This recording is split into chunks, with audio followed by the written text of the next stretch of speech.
a la Escritura y la palabra de Dios se encuentra en el libro de Romanos, capítulo 9, porque realmente nosotros no somos los mejores, sino que también fuimos los peores. Amén. Romanos capítulo 9,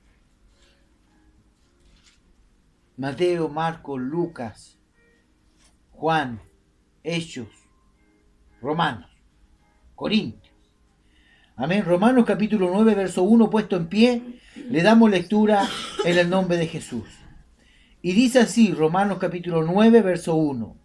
Verdad digo en Cristo, no miento, y mi conciencia me da testimonio en el Espíritu Santo, que tengo gran tristeza y continuo dolor en mi corazón, porque deseara yo mismo ser anatema, separado de Cristo por amor a mis hermanos, los que son mis parientes según la carne, que son israelitas, de los cuales son la adopción, la gloria, el pacto, la promulgación de la ley, el culto y las promesas, y de quienes son los patriarcas, y de los cuales según la carne vino Cristo, el cual es Dios sobre todas las cosas, bendito por los siglos.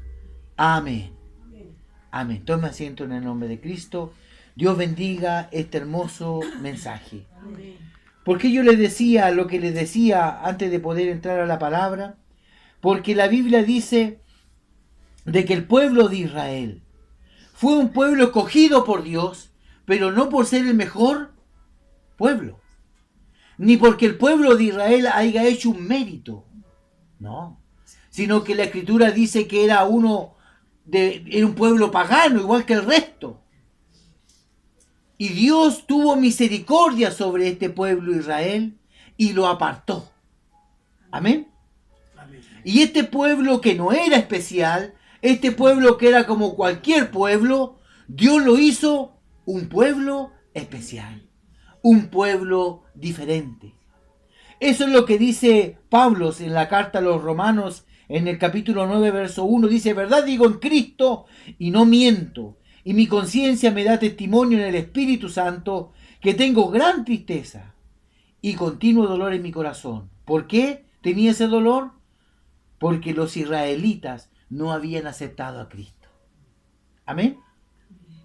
Teniendo todas las evidencias, a pesar de eso, no aceptaron al Señor. Y Pablo termina diciendo en el verso 5, dice, el cual es Dios sobre todas las cosas. Porque de ahí vino Cristo. Pero ellos no quisieron entender.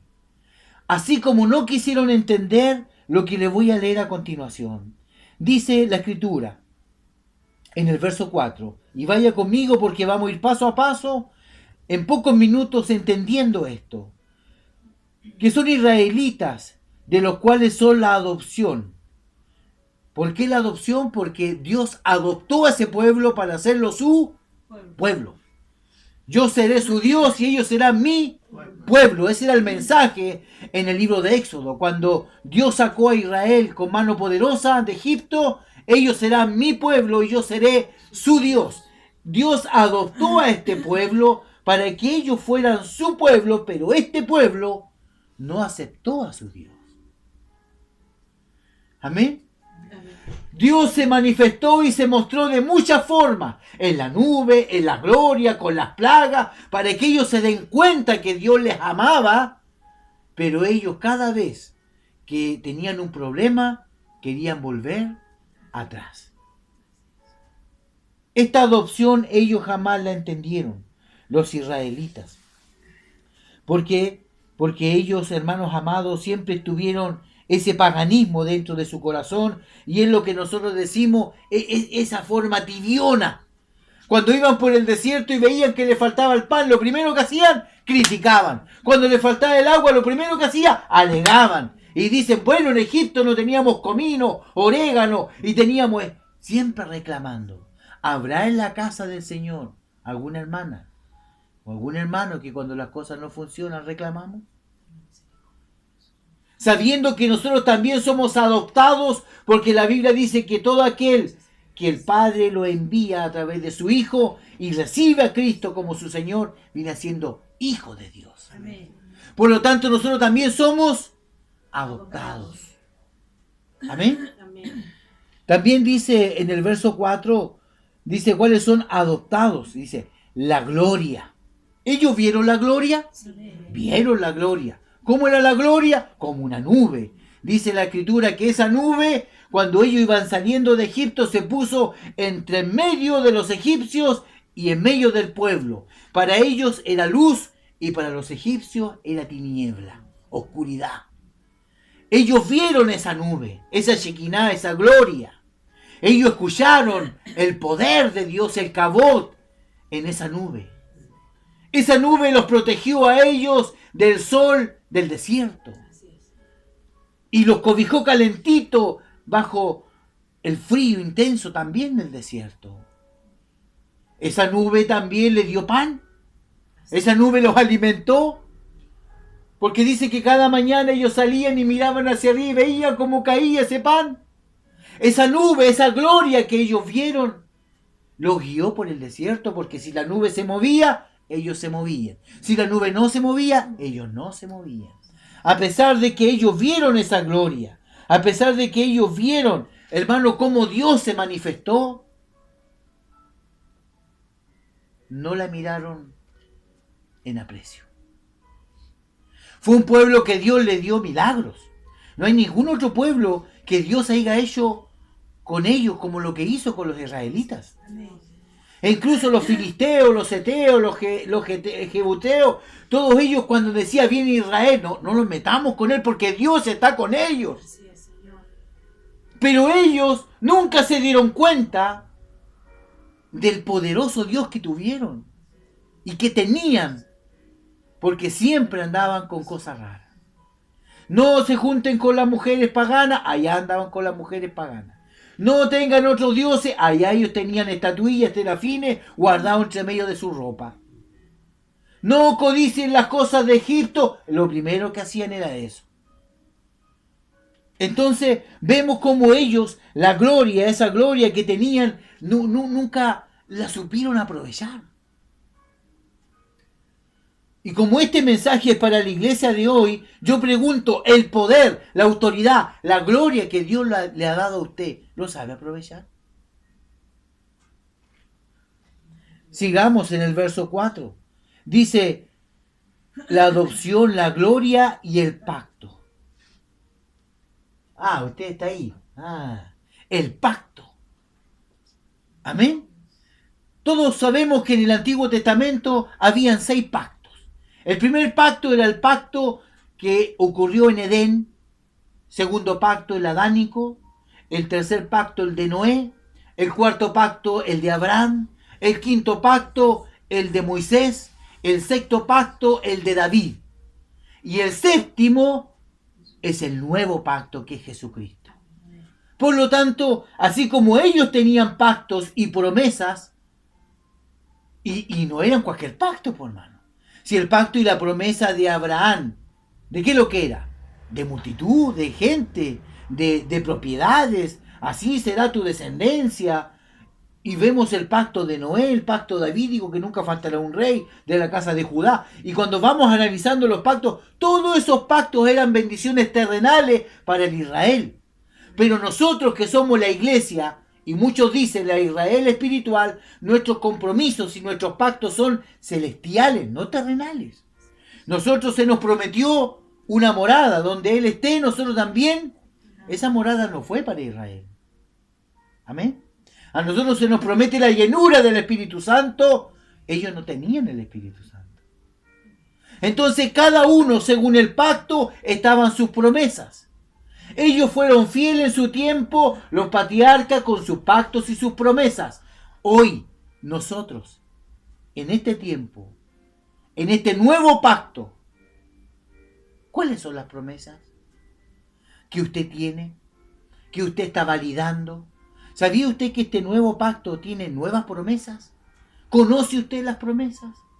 Una de las promesas dice y ya la palabra no estará más escrita en piedra, sino estará ¿dónde? En el corazón. Una promesa del Señor. Que ya nosotros no vamos a andar, ¿cierto? Buscando sanidades por aquí y por allá, porque por su llaga fuimos todos curados. Que si usted se pone a buscar y a leer la Escritura, toda la gracia y las promesas que Dios nos ha dado, que ya no son promesas, sino son realidades. Usted es salvo por fe. No porque se circuncida, sino por fe. El pacto de la circuncisión era mosaico, no nuestro.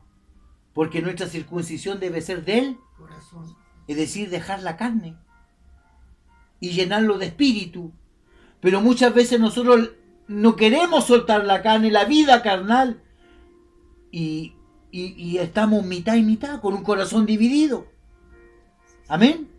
Por lo tanto, estos pactos que nosotros vemos acá son muy importantes, porque todos los antiguos vivieron bajo esos pactos y nosotros vivimos bajo el nuevo pacto.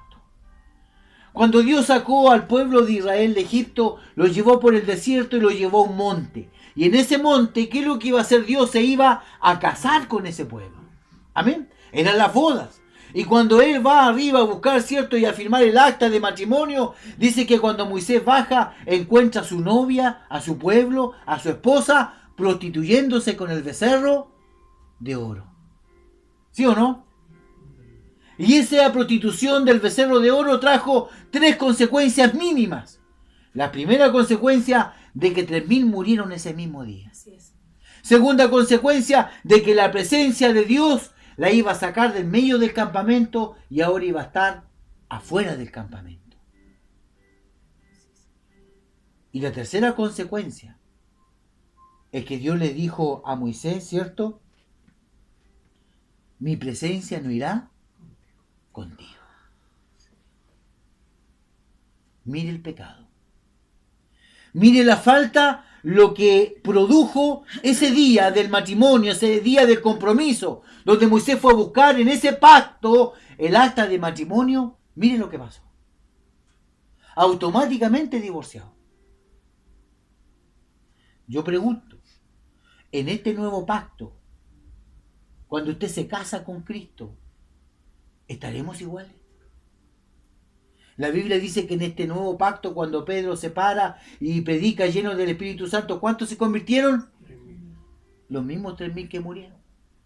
Porque el nuevo pacto trae vida, no muerte.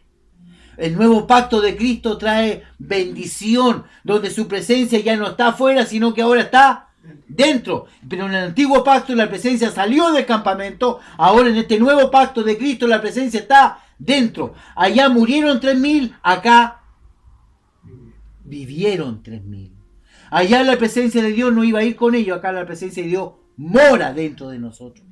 Quizá cuando comparamos los pactos y nos damos cuenta que lo que hoy tenemos es mucho más grande y es mejor que lo que tenían ellos. Ellos vivieron de promesas, nosotros vivimos de realidades. ¿Cuántos dicen amén? Por lo tanto, vemos ahí el pacto. Después dice la promulgación de la ley. Claro, porque Dios le dio al pueblo leyes, mandamientos. Y dentro de esas leyes nosotros tenemos no solamente los 10 mandamientos, sino que son 613 mandamientos. De los cuales, cierto, 248 son positivos y 365 son prohibitivos o negativos. Él le dio la ley, la moral, la conciencia, leyes de convivencia. Él ordenó a ese pueblo. No es un pueblo que nació así, no, Él los apartó, Él le dio nombre, le dio estatuto, le dio leyes, le dio todo, hermano, todo. Y a pesar de que Dios le dio todo, ellos tampoco se portaron bien con el Señor. Dice lo que sigue, de que también aparece el pacto, la promulgación de la ley, el culto. El Señor le entregó el culto. ¿Cómo tenían que hacer el culto? ¿Cómo tenían que vestir los sacerdotes? ¿Cómo tenían que presentar la ofrenda? Recuerde que la ofrenda y los sacrificios eran 5 tipos de sacrificios. ¿Cómo tenían que presentarlo? Él le enseñó cómo ponerse el urín, el tumín, el pectoral, las tiaras, la ropa. Él le entregó todo lo que es litúrgico, las fiestas que el pueblo celebra, todo lo que el Señor le entregó a ese pueblo para darle una identidad. Y ese pueblo, a pesar de todo, se paganizó. Amén. Mire todo lo que Dios le dio. Y si seguimos leyendo, dice también de que Él le dio en el verso 4 las promesas. ¿Cuáles son las promesas? La Biblia dice en Jeremías de que Él iba a prometer un nuevo pacto con la casa de Israel. Un nuevo pacto. ¿Y cuál iba a ser ese nuevo pacto? De que Él iba a poner su espíritu dentro del corazón del hombre. Cuando vemos nosotros acá este pacto y estas promesas, de quien dice son los patriarcas y de los cuales según la carne vino Cristo. Nosotros sabemos que los patriarcas son muy importantes. ¿Por qué muy importantes? Porque de ahí viene la descendencia de Cristo. Amén. Los israelitas no se llamaban israelitas, se llamaban israelitas ¿por qué? Por un patriarca. Porque ¿a quién se le cambió el nombre por Israel? A Jacob. Y de ahí en adelante nace el Israel, que es un patriarca. Abraham, Isaac, Jacob. Tenemos, ¿cierto? Y después viene José y todos los patriarcas de la antigüedad. Pero vemos nosotros cómo a través de ellos viene el linaje del Mesías, viene el Cristo, hermanos amados, que el día de hoy nos convoca en este lugar. Ahora, después que hemos visto todo esto y entendemos lo que dice la Escritura en el 5, de quién son los patriarcas y de los cuales según la carne vino Cristo, el cual es Dios. Si en la Escritura está muy claro lo que significa quién era Dios, yo pregunto, ¿por qué entonces los judíos nunca aceptaron a Cristo? Si todo estaba señalado para que así fuera, las señales, los prodigios, él andaba en la sinagoga anunciando todo, pero miren lo que dice segunda de Corintios, capítulo 3, verso 14, dice lo siguiente: pero el entendimiento de ellos se embotó. Amén. Pero el entendimiento de ellos se embotó porque hasta el día de hoy, cuando leen el antiguo pacto, les queda el mismo velo, no descubierto, el cual por Cristo es quitado. Y aún hasta el día de hoy, cuando se lee a Moisés, el velo está puesto sobre el corazón de ellos. Pero cuando se conviertan al Señor, el velo les será quitado. Ahora, ¿qué tiene que ver todo esto conmigo, pastor? Tiene mucho que ver. ¿Por qué nosotros somos como somos? ¿Por qué servimos a Dios como servimos? Porque muchas veces a nosotros todavía no se nos termina de caer el velo. ¿Por qué no somos verdaderos hijos del Señor o nos cuesta luchar con nuestra naturaleza humana? Porque todavía el velo está puesto. La Biblia dice que usted es rey y sacerdote. Lo dice Apocalipsis 1:6. En el libro de Salmos dice que usted es poco menos que los ángeles. En el libro de Efesios dice que usted tiene toda la armadura de Dios, que tiene la espada del Espíritu, que es su palabra. La Biblia dice en el libro de Juan 17 que cuando Cristo oró, le dijo: Padre, como me enviaste a mí, yo lo envío a ellos, lleno de poder, lleno de autoridad. Amén. Él le entregó a usted el Espíritu Santo. Es decir, todas las promesas que, así como leímos, Dios le entregó al pueblo de Israel y ellos no entendieron, Dios también a través de su Espíritu le ha entregado promesas a usted, que también todavía tenemos el velo puesto aquí y no trabajamos lo que Dios nos ha dado. Hermano, pasemos a orar o a ungir a los enfermos, ni un brillo para orar. No tenemos presencia. No hay espíritu, no hay garra, no hay gozo, no hay pasión, no hay fuego de Dios porque todavía tenemos ese velo. La iglesia de Cristo es una iglesia que se destaca no por la palabrería, sino por el poder. El evangelio es poder de Dios para todo aquel que en él cree. Pero no solamente el pastor, sino que el poder tienen que tener todos. Porque yo un día le dije a usted, nosotros debemos ser pequeños pastores. Usted tiene que ser tan igual como su pastor. Ungir, clamar, orar, adorar, buscar. Pero no. Como que le tiramos chute para el lado. Nosotros somos responsables de lo que Dios nos ha dado. Amén. Usted está sobredimensionado en poder.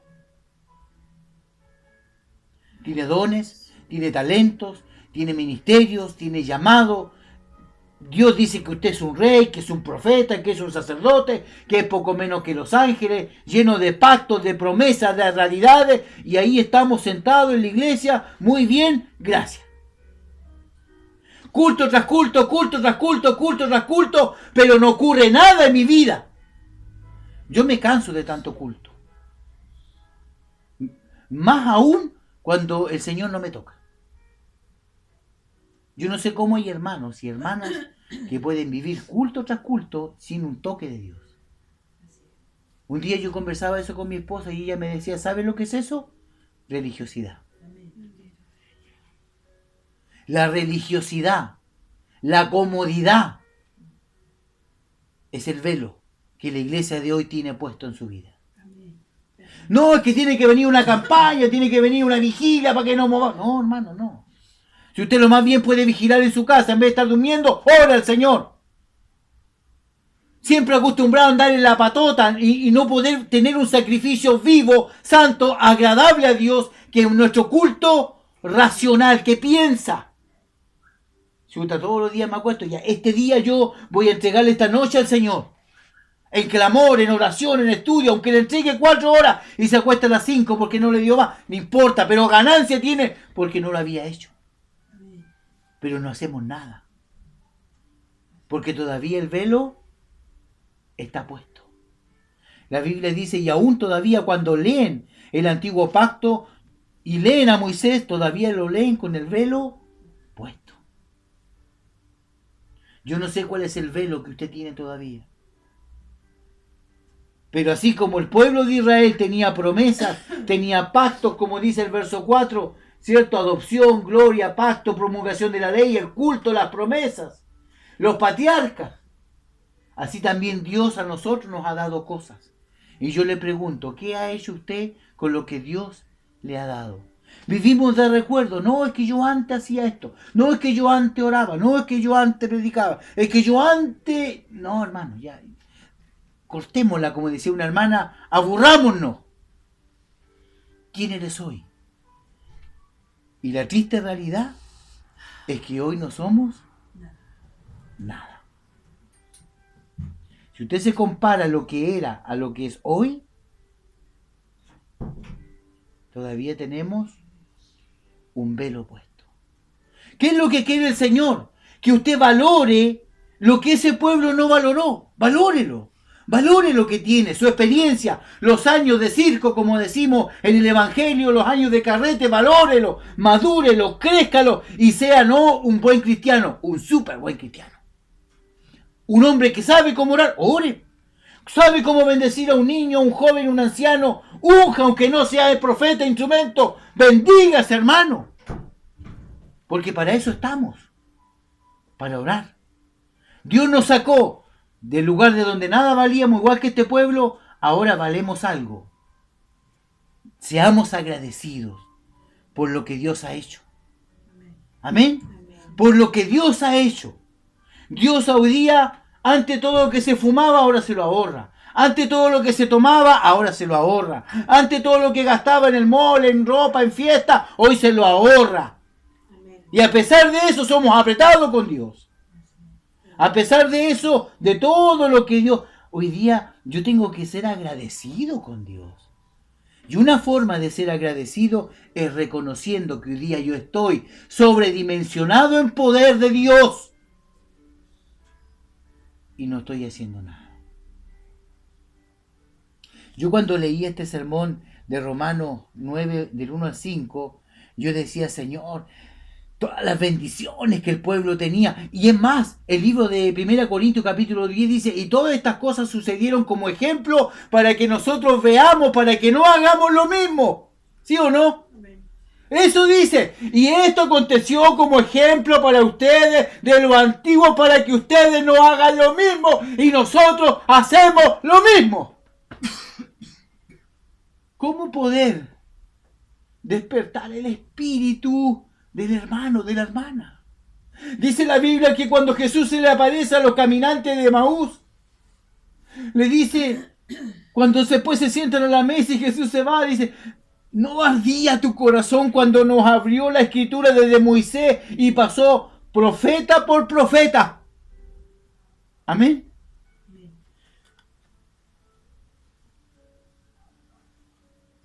Lucas 24, abra su Biblia. Yo quiero que esto lo quiero compartir con usted. Libro de Lucas, capítulo 24. Quiero que lo busque y lo leamos para que usted entienda, hermano, cómo hombres pueden sentir algo así. Lucas, capítulo 24, verso 27. Vamos a leer con entendimiento. Amén. Amén. Lucas 24, verso 27. ¿Lo encontró? Amén. Lucas 24, verso 27 al 32, dice lo siguiente. Lucas 24, 27. Y comenzando desde Moisés y siguiendo por todos los profetas. ¿Dice que se saltó alguno? No. Y comenzando por todos los profetas. Dice, les declaraba en todas las escrituras lo que de él decían. Llegaron a la aldea donde iban y él hizo como que iba más lejos. Mas ellos le obligaron a quedarse diciendo, quédate con nosotros porque se hace tarde. Y el día ya ha declinado. Entró pues a quedarse con ellos. Y aconteció que estando sentado con ellos a la mesa tomó el pan y lo bendijo, lo partió y lo dio. Entonces fueron abiertos los ojos y le reconocieron, mas él se desapareció de su vista y se decían el uno al otro, ¿no ardía nuestro corazón en nosotros mientras nos hablaba en el camino y cuando nos abrió la escritura? Y levantándose de la misma hora, volvieron a Jerusalén y hallaron a los 11 reunidos y a los que estaban con ellos. ¿Cuál es la señal de un verdadero hijo del Señor? Que cuando se le está compartiendo la palabra, que cuando usted está siendo confrontado con el Señor, dice que el corazón se compunge. ¿De cuándo que nuestro corazón no se compunge y la palabra viene y rebota? No, yo estoy acorazado. Yo escucho la palabra, pero rebota, no, a mí no me toca. Y dice la Escritura que cuando Dios abrió su entendimiento, abrió sus ojos, fue revelada la palabra y su corazón se compungió. Ese es el corazón de un hijo de Dios, un corazón compungido, sensible, blando, que escucha la palabra, la entiende, la mastica, se la traga y aunque le duela, la asume. Esa es la verdad. Cada vez que un hombre y una mujer a través de la Escritura escuchó y aceptó la palabra, su vida fue cambiada, hermano. Si la palabra no está haciendo un cambio en nuestra vida es porque está rebotando. Y yo le invito a que usted analice su vida, analice su corazón. Yo, hermano, cuando leo la palabra, yo a veces termino llorando porque la palabra me habla. La palabra me toca, me inunda, me bendice. Pero hay gente que la palabra no le hace nada. O tiene los ojos ciegos, todavía está velado, o hay otras cosas que ocupan su corazón. Porque si un corazón ya está lleno, no puede ser llenado.